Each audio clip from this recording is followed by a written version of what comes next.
Welcome back to the Gibbs Spotlight. I'm Camille Germany, assistant to the directors at the Gibbs College of Architecture. Joining me today is construction science faculty member Dr. Matthew Reyes. Dr. Reyes is an associate professor in the Haskell and Irene Lemon Construction Science Division at the Gibbs College of Architecture. He has been teaching in the Construction Science Division since 2012, and his research interests include construction safety management and training, the Latino workforce in the construction industry, gaming, and other novel instructional interventions. He is also a faculty advisor for the Texo ASC Student Competition Team, the Construction Student Association, and most recently established in 2019, Latinos Building the Future. Hi, Matt. How are you today? Great. How are you doing, Camille? I'm good. Can you tell me a little bit about when and why you decided to pursue a degree in construction management and how you decided to go into academia? Sure. So I started by working in manual labor in the construction industry. So when I say I started in the construction by digging ditches, that's very literal. Like I worked on a retaining wall crew, and we dug out the ditches for the base course. So when we got started, so that was literally my first job in construction, was digging ditches. And I did that for a while and operated equipment with them for a while. And then while I was in college, I was working on a degree in Spanish at Texas A&M. For a while, I wanted to be a Spanish teacher, which is why I was pursuing that. And while I was there, I got a job for a general contractor after having been working on the subcontractor side for a few years. And I got a job working directly for a superintendent on a large dorm project there in College Station. And I got super interested in learning all the nuances of all the parts and pieces of the construction project, because I had previously just seen one piece of it. And so I decided I want to be involved in this. I didn't really know what it meant, so I looked into it and wanted to get a little more education. And so I ended up getting a master's degree in construction management to kind of start my career that way, and went to work for a general contractor in the DFW area, and did that for several years. And as far as how I got into academia, or how I got interested in it, after grad school, I kind of by default ended up doing some training on projects, because many times I was the only person on the project management team that was bilingual. And we needed orientations and safety trainings and things like that in both Spanish and English. So there's, hey, Reyes, why don't you do this? I did not really have any experience in that. I didn't necessarily have, not just necessarily, I definitely did not have all the requisite knowledge for it. So it required me to really figure out how to do that and learn about the things I was going to teach on. And I got super fascinated about digging into some of these detailed things that I had to teach. And it wasn't a lot of stuff, but it was enough to to get the bug in me that I really liked investigating new things and knowing enough about them to where I could teach someone else about them. Yeah. But honestly, mostly I'm just really fascinated by the whole process. I nerd out talking about construction, and teaching gives me a chance to do that. Yeah, that's awesome. So you started working in the Gibbs College of Architecture in 2012, and I'm wondering what drew you to the college and what made you want to work here. So I had maintained contact with a professor from graduate school. It was Charles Graham. He was one of my grad school professors at A&M, and we kept in touch over the years. And one time we were talking, he said, "Oh, by the way, I am now the dean of the College of Architecture at OU. I know you've told me a few times that you want to possibly pursue a career in academia. You should come visit us." And, having been born and raised and spent my entire life in Texas. I was like, I don't know about that, Dr. Graham. And I don't even know where Norman is. And he's like, it's on 35. You don't even have to find a new highway. You'll be fine. And he said, do me one favor. Just come and visit. I promise you won't want to leave. I said, all right, deal. So I drove up here one day and hung out on campus, got to know a couple of construction science faculty, and Ken Robson. Spent some time with Ken Robson. He was a director at the time, and he was right. I met the people, really great folks, really liked the place, and he was exactly right. I didn't want to leave, so started the process of the interviews, application, whole process kind of started there. But really, what drew me here was initially was a personal invitation, and then getting to know the people made me want to stay. Yeah, the people are great, huh? They are. I agree. So you wear a lot of hats in the college and in the construction science division, including faculty advisor to student organizations, committee A member, teaching, research. And I'm wondering if you have a favorite hat, or what do you enjoy most about working here? I think my favorite part is teaching. I really enjoy, like I said, I just enjoy talking about construction, talking about the process. We have awesome students that challenge me and will ask questions about something that I'd never even thought of before. So again, giving me the opportunity to kind of explore it with them. It is not uncommon at all for a student to ask a question and I say, I have no idea. I have never even thought of that scenario. Let's figure it out. Which sometimes is a wild ride,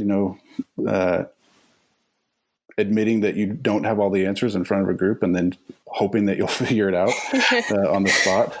But we've got awesome students that really want to explore with us. So I love the teaching and along with that, the being involved in the student groups. So you mentioned Latinos Building the Future, the student org that was just started, completely initiated by and run by the students. I'm mostly there to help guide them through a few things procedurally to help them out with that. But it is completely run by, planned by, developed by students. And I just love seeing the energy and the passion they have for starting new things like that. It's great. It gives me a lot of hope in the future of our industry.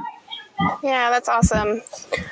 I've also noticed that construction science students are real go-getters. They really have the initiative to see a problem and find a solution.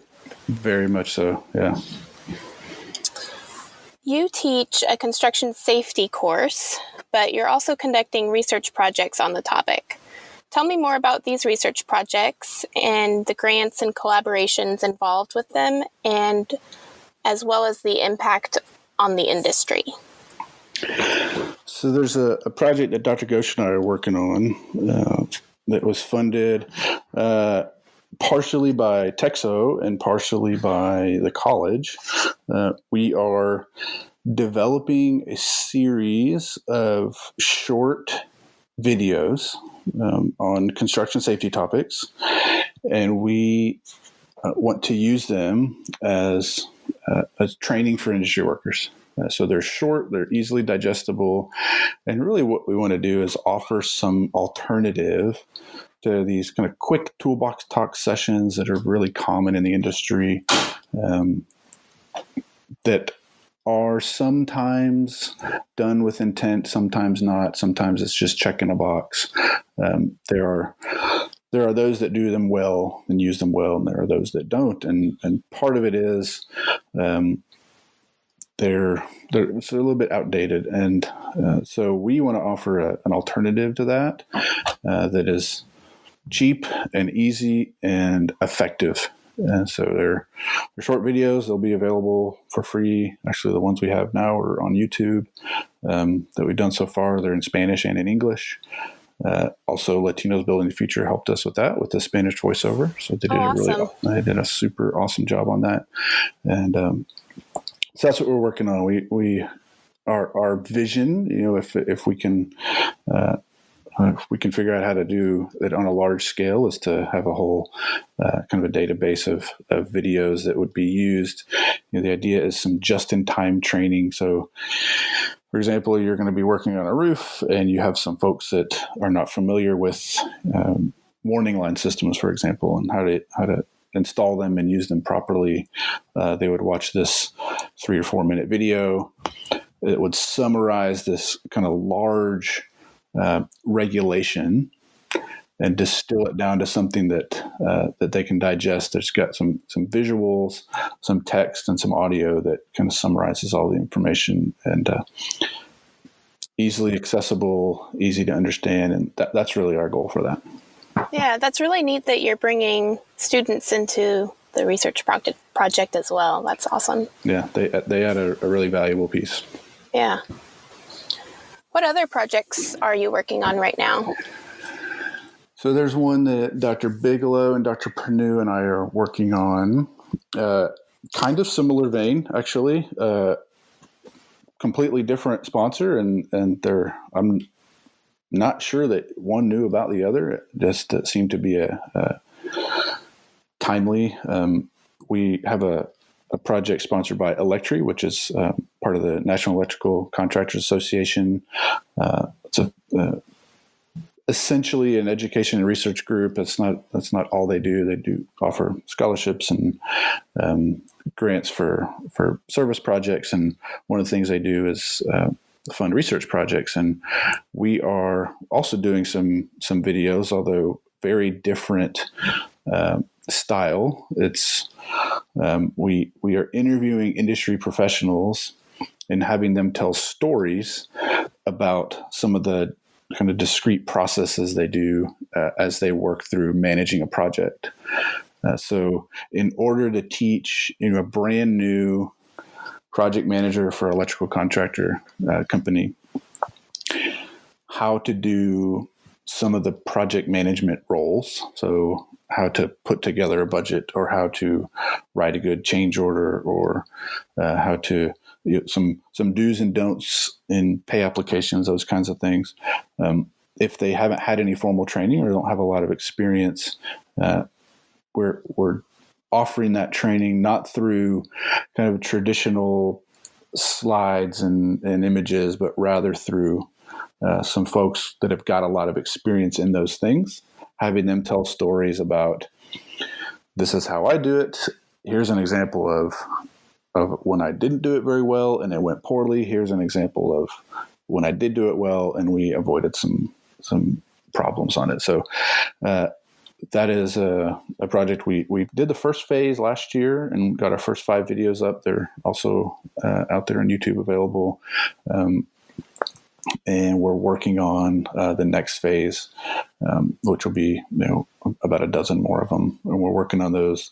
It'll be mostly this summer, but doing some of the details throughout the rest of the year. Yeah, that's neat. Real life experience to help teach people how to do things better. That's right. And what we found is that using stories kind of captures people's attention. If you can learn from someone else's mistakes, why not take advantage of that? So we found that the kind of the storytelling angle really offers up some an interesting way to deliver that content. Yeah, of course. Yeah. What do you want alumni and future construction science students to take away from your work here at OU? Well, I hope that our students develop a passion for construction, and I really hope they develop a desire to do it well, to do it with excellence. I hope that it is more than just a job to pay the bills, but that they really develop a passion for what it is, and that they really want to do it well to leave a lasting legacy. So whenever I talk to prospective students, one thing I always talk about is it is a unique industry in that at the end of the workday, you can walk outside and you can point to the thing you did that day. Most places, there are certainly others where that's similar, but most industries and most jobs are not like that. Yeah. Or you can actually walk outside and point to the thing you did, and it's going to be there. It's going to stay there. It's really fun for me to drive around DFW and be able to point out to my kids, say, I worked on that project, and it's still there and it's being used, and nobody really knows that I worked on it except for me and the handful of people that I tell. But there's just something really cool and really unique about that. And what I hope is that our students develop a passion for that, and because we have that opportunity to be able to say, I did this thing that I can, it's tangible and it's a functional thing in the world. There comes a responsibility of wanting to do it well and needing to do it well. So I hope that they develop a real desire to do that. And, one thing I repeat a lot is how valuable relationships are in our industry. Mm-hmm. So we're building a thing that's going to be there for a while. We want to make sure that we are technically proficient. Yeah. That's good. And I think everybody understands that. But what sometimes gets lost is that people think that's the only thing that matters. As if I'm a really good carpenter, I'm a really good mason, or I also teach a surveying class. If I'm a really good surveyor, then that's all I need to do. Like, well, that's good, but nobody's built a building by themselves, at least not very successfully. No one does a project alone. And it is very much a team, a large team effort. So it's highly collaborative. And, the sooner they learn that it's a relationship-driven industry, the better off they'll be. And so I repeat that a lot in class. And I think I drive home by maybe the 10th or 20th time I say it. Hopefully the point is driven home, but it's not just because I just like to hear myself say it. It's because I really, truly believe it. And so I hope they develop really good relationships, and I hope that they see us as a resource and part of that network. Those of us here at OU and in the division particularly, that's what they take away from their time here. Yeah, and they see it in you and your colleagues and your relationships as well, I'm sure. Yeah, I hope so.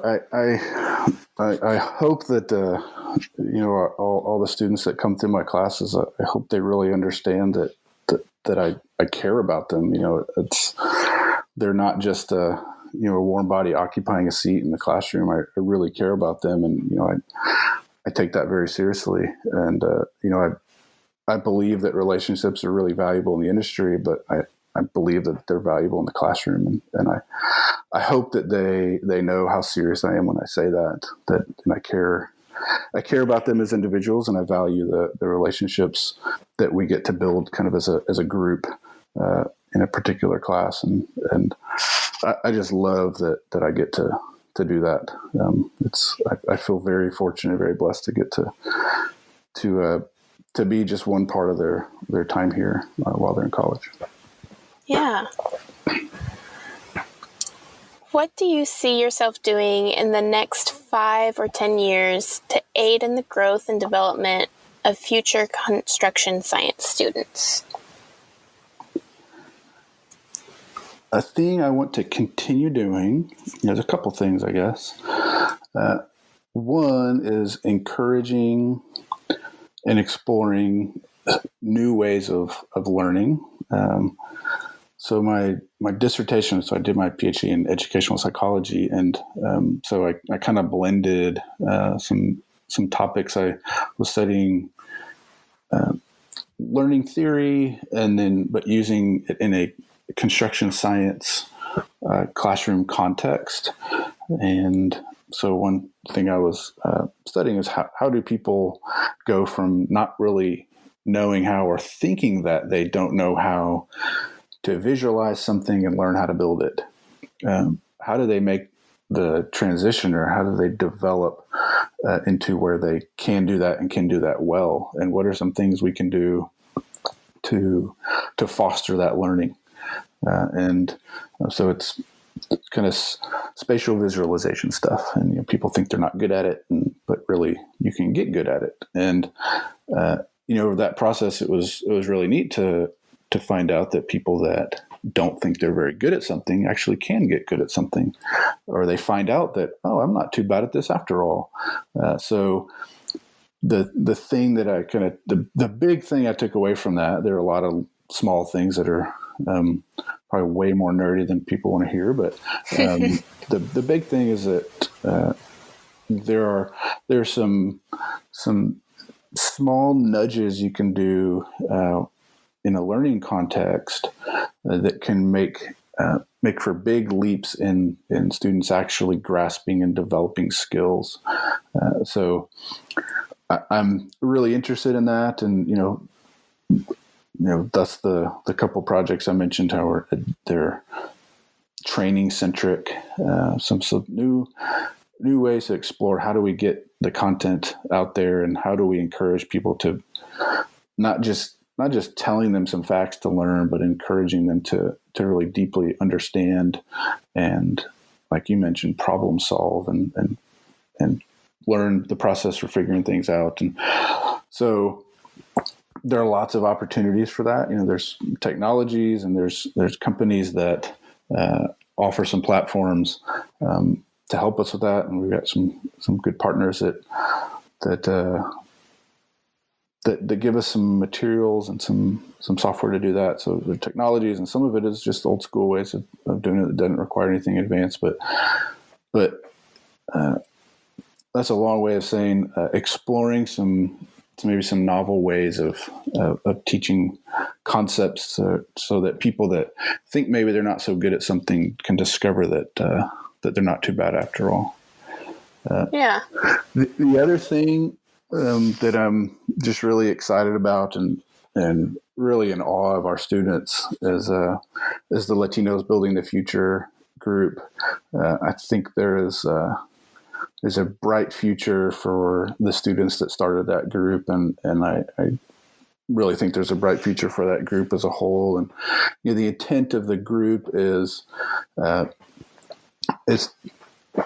really to cast a wider net, to tell the world about the design and construction field, what we do, why we need them. And they're focused on, it was developed by some Latino students, and they're focused on outreach to the Latino community, but they were very explicit, like we don't only care about Latino students. Just that's our community, and that's where we're from, and that's an easy place to start. But that's not the only people we care about. We want everybody that may not know about us to come check us out and see what we have to offer. We think we're doing some cool and some fun things, and we want everybody to feel like they're included and like they can come be part of the team, and just to see their passion is really just amazing, super encouraging, to see how passionate they are to reach out to those that may not have anybody else reaching out to them. Yeah. Yeah, it sounds like that's a very promising student organization, and they got a great start. I think so. Yeah. Matt, thank you for all the work you're doing to build a safer, more sustainable future. It was a pleasure talking with you today. Thanks so much for the time. I really enjoyed it, Camille. Thanks again for listening to the Gibbs Spotlight. Tune in next time for more stories from the Gibbs College of Architecture.